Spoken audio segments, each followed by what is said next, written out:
Bene, abbiamo passato il confine. Alla Bolivia, siamo qua.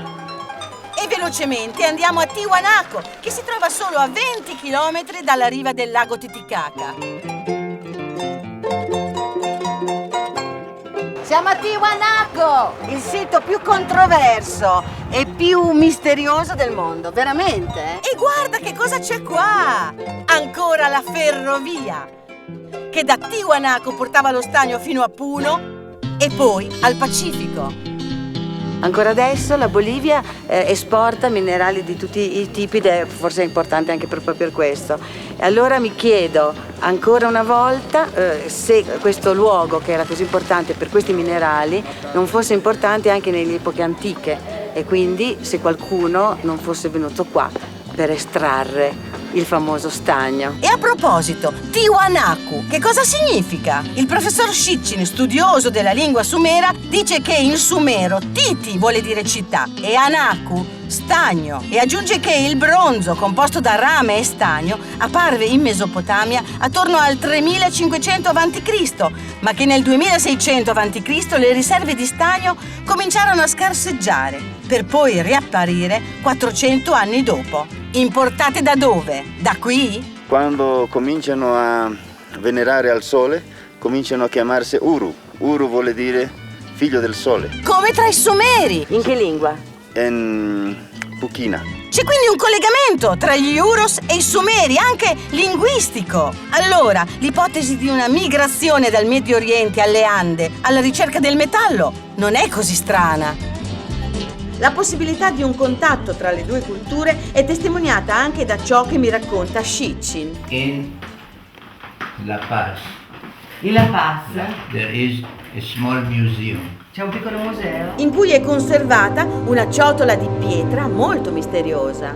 And there's writing inside the bowl. Nel lato interno della ciotola ci sono delle scritte cuneiformi. Uniform. Lui è il maggiore esperto di scrittura cuneiforme sumera. E this is cuneiform Sumeric. Who knows? Nobody knows. Nessuno lo sa o può confermarlo, però Sitchin mi dice che alcuni simboli sono uguali a quelli cuneiformi sumeri. Dice questa è sumera. It's a mystery. Il mistero è che questa scrittura, che è simile alla scrittura cuneiforme, è similare e ha alcuni tratti che sono proprio uguali anche, il mistero è che è in Bolivia. Ma ci sono anche altri elementi misteriosi che collegano le due civiltà. Questo monumento è stato trovato nel tempio semisotterraneo e rappresenta la Pachamama, la dea della natura e della fertilità. Doveva essere una civiltà bella per questa qua. Dietro la dea c'è il dio Viracocha, rappresentato col tridente e lo scalpello da geologo in mano, perché era alla ricerca dei metalli. Questi sono interpretati come armi, ma sembrano degli ingranaggi e quest'altro sembra lo scalpellino del geologo. Qui l'oro era così abbondante che persino le statue erano coperte del prezioso metallo e i templi risplendevano di migliaia di piatti d'oro, come in quelli sumeri di Ur. Questo massivo in oro, allora si immagina un pezzo di qua come 5 kg, incastrato, al momento della scoperta e portato via. Tutto portato via dai conquistadores, che nella sola Bolivia estrassero 3.000 tonnellate d'oro. Questo grande stupore dei primi che arrivarono qui, trovando resti di una civiltà così importante e imponente. Ma non solo, questa civiltà aveva anche delle grandi capacità tecniche, come dimostrano i resti trovati a Pumapunku. Mi ha detto, sei andata a Tiwanaku? Dice sì, ma sei andata a Pumapunku? No! Dice, dovevi andare lì. Ma Pumapunku era, cos'era? Il porto di Tiwanaku? Sitchin mi dice che è proprio questa la domanda, ma suppone che fosse molto più di un porto. Because all over the place there were found stone blocks. Ci sono dei blocchi di pietra dappertutto, in So it was ci sono dei some blocchi kind- di pietra che sono stati fatti some kind precisamente. high technology place. Certo, e sono fatte in modo da tecnologia avanzata e io li ho visti al museo.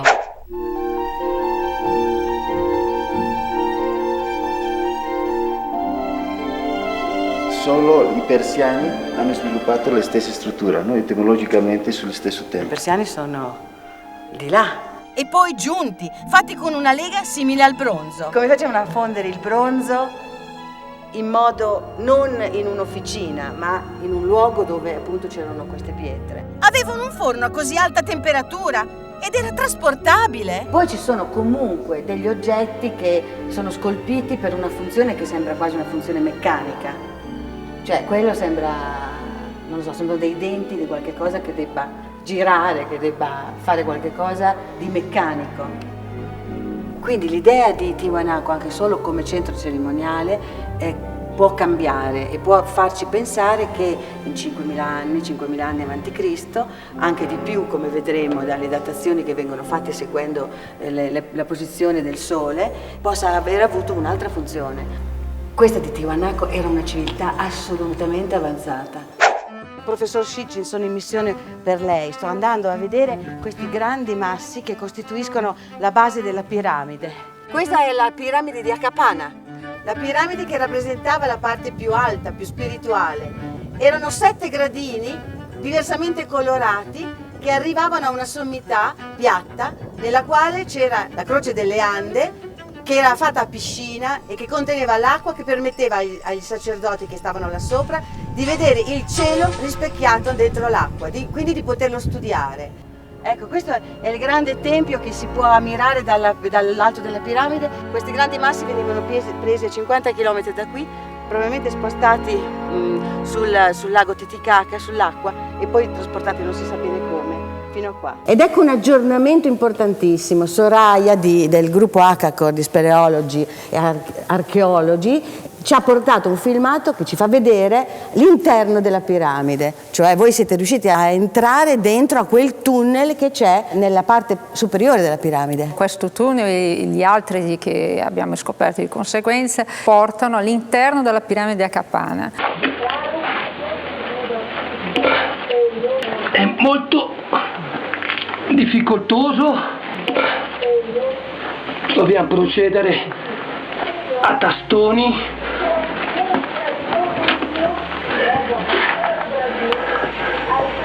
Sono a circa 30 metri dalla prima entrata, proseguendo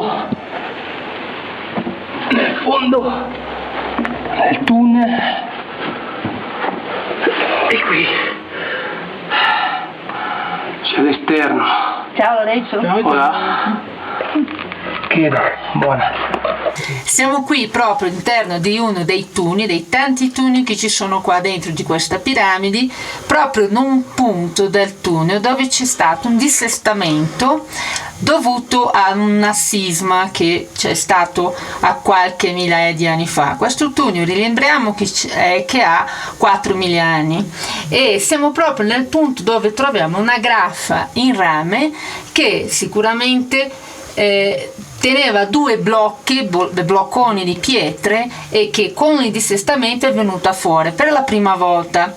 Qui siamo in questo punto dove tutto il tunnel si è dissestato e si sono aperte delle microfissure nei punti, dei punti dove ci sono dei blocchi. In queste microfissure si sono percolate delle acque con carbonato di calcio, dove tutto il resto del tunnel si è decorato con delle stalattiti. E questo tunnel è sicuramente il tunnel dei passaggi, dove i sacerdoti passavano dalla parte superiore della piramide all'interno e anche a questi templi. Siete riusciti a datarli appunto attraverso degli stalagmiti, stalattiti che avete trovato all'interno e che sono prodotto di? Probabilmente di un terremoto che c'è stato. E hanno dato la datazione? 2000 anni. 2000 anni avanti Cristo? Sì, quindi esatto. Il tunnel era precedente. La domanda è: a quanto si può datare questo luogo pazzesco che è stato pochissimo indagato, che è Tiwanaku? È stato datato dall'archeologia ufficiale da 1580 anni avanti Cristo fino a 1200 dopo Cristo. Questa è la datazione ufficiale, però guardando tutto questo complesso, tutta la sua architettura, come è stato pianificato, vediamo che è stato pianificato d'accordo con una linea molto precisa astronomica, solo che questa linea astronomica era di un cielo di 12.000 anni fa e non di 1500 anni davanti a Cristo. È questo che non combacia tanto la datazione. Questa è una cosa valida, perché è la cosa che io per esempio in giro per il mondo ho visto ovunque. Sempre ci si riferisce alle stelle per costruire sulla Terra, come in cielo così in terra. E quindi potrebbe essere questo, cioè quindi anche il vostro studio, il vostro lavoro ci porta a retrodatare questo luogo. L'archeologo Rivera notò che questi pilastri sono perfettamente orientati. Quando il sole si pone sopra il pilastro esce una costellazione. Now the Kalasasaya was an astronomical direction aligned to the solstice. E queste sono le linee del solstizio? Summer, winter, tells you the date. Quindi o 4.000 anni prima di Cristo o 10.000 anni prima di Cristo. Questo è il tempio semisotterraneo dove è stato trovato la Pachamama, il grande monolite. Qui ci sono 250 teste che sono le teste dei popoli conquistati. Qui c'è un mistero perché fra uno di questi teste c'è un viso con una barba. Barba no però ce n'è uno con la barba. Qui è molto strano perché qui sono tutti glabri. Gli indio da queste parti sono glabri. Ogni tanto però saltano fuori questi visi o africani o questi visi di uomini con la barba. Com'è possibile avere uomini neri prima dell'arrivo degli spagnoli? No? Diciamo il Cusco, no? Si descrive a partire di una croce, no? Dove il centro della croce è il Cusco. No? Il centro della croce. Cusco è l'ombelico del mondo. L'ombelico del mondo, la capitale dell'impero. No? Sì. Abbiamo al nord-est l'Antisuyu, Collasuyu, Chinchasuyu, Kuntisuyu. Collasuyu dove noi siamo, al nord-est il Antisuyu. Antisuyu il dominio delle Antis, no? Quelli Antis sono i sopravvissuti del continente perso fra l'Africa e l'America, l'Atlantide. Dicono che questi abitanti erano uomini neri e che quelli hanno insegnato alle Tiwanaku tagliare la pietra perché anche si tratta di una civiltà abbastanza elevata. Evoluta.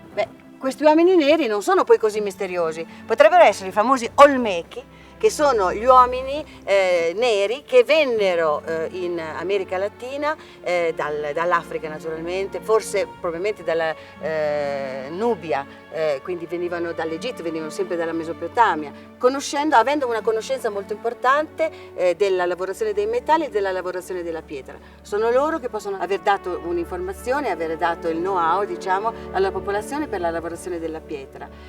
Questi Olmechi non sono affatto misteriosi in realtà, perché sono studiati e sono probabilmente del 3000 a.C. si parla di queste popolazioni e sono venuti dal Mesoamerica probabilmente fino a qua.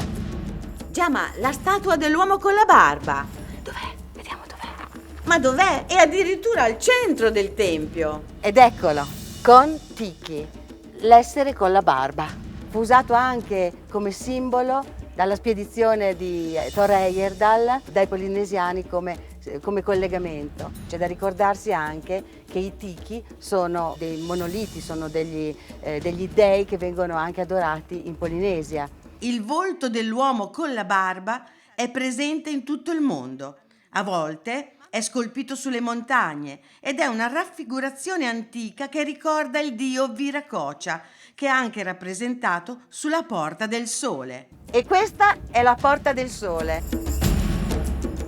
Al centro della Porta del Sole, eccolo, Viracocha, con attorno alla testa 24 raggi solari. Se ne sta in ginocchio, su un altare, tiene in mano i simboli del comando. Viracocha on the gate of the sun, that this is the same god that the Sumerians, Hittites and others called Teshub or Adad, the god of the thunderbolt, and his symbol was always in one hand he held a weapon and the other hand he had the thunderbolt. Come il dio sumero Hadad, che ha un altro nome, ma è sempre lo stesso dio Viracocha, che lancia folgori con un'arma che si chiama Shamir. O come il dio indiano Indra, che tiene in mano il Vajira, il fulmine appunto. O come il nordico Thor, con il suo famoso martello, il Meyjar. Per non parlare del nostro Nettuno con il suo tridente.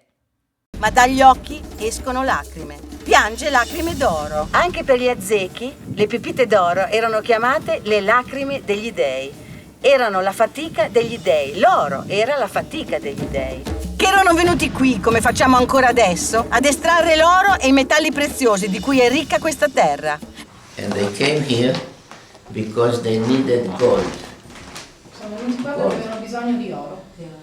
Not for jewelry or coins, but in order to save their atmosphere on their planet, to make a protection.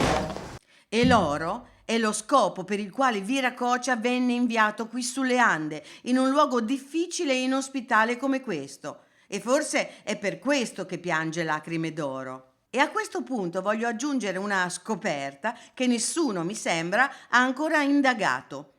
Un labirinto sulle Ande, non lontano da Tiwanaku, alle pendici della montagna dove si estraeva e si estrae ancora l'oro. Lo vediamo da Google Earth.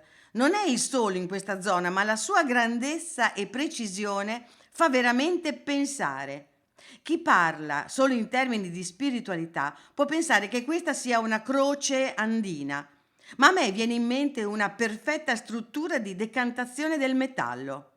Vista la funzione tecnica di Tiwanaku, questa non è un'ipotesi peregrina. Who are we? Why are we not monkeys? What makes this difference? Maybe 2%, 5% genetically, but how did it happen that suddenly about 250,000 years ago, from monkeys, apes, this suddenly came Homo sapiens? Sì. So the Sumerians said that it was all done by the Anunnaki. In questo libro lui interpreta gli antichi libri o frammenti di ciò che c'è rimasto dei Sumeri e in questo modo ricostruisce la storia di questo personaggio, di questo dio Enki, che era un dio sumero, che viene sulla Terra come inviato, diciamo, del suo pianeta e che agisce sulla Terra e che alla fine addirittura riesce a creare con un'operazione sul DNA appunto l'uomo. Exactly. Va bene? Exactly. Certo, non hanno fatto l'uomo per gentilezza né generosità, anzi, gli antichi astronauti sono venuti qua per la loro missione oro, per predare l'oro. Sì, la storia degli esseri umani, e non solo, è una storia di predazioni, di materie prime che servono per sviluppare qualsiasi tipo di civiltà terrestre ed extraterrestre, compresa quella degli Anunnaki quindi, e del pianeta Nibiru, che ogni tanto nella sua orbita viene vicino alla Terra. Nibiru gira ancora attorno al nostro sistema solare e quando torna? Sitchin lo ha scritto nel suo ultimo libro. The fulfillment of the prophecies Le profezie in del the ritorno. Old Testament, in the book of Revelation, New Testament. When is the answer here?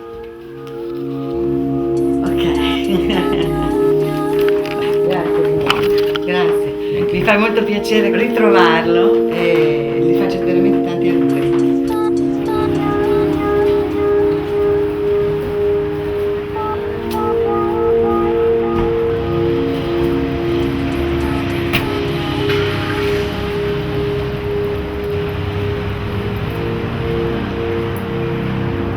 E Zaccaria Sitchin mi ha lasciato lasciandomi questa eredità. Nel prossimo libro c'è scritto l'Armageddon, cioè il ritorno degli dei, il ritorno degli Anunnaki, che è una minaccia anche. Torneranno? Magari sono ancora qui. La missione Oro forse non è ancora terminata.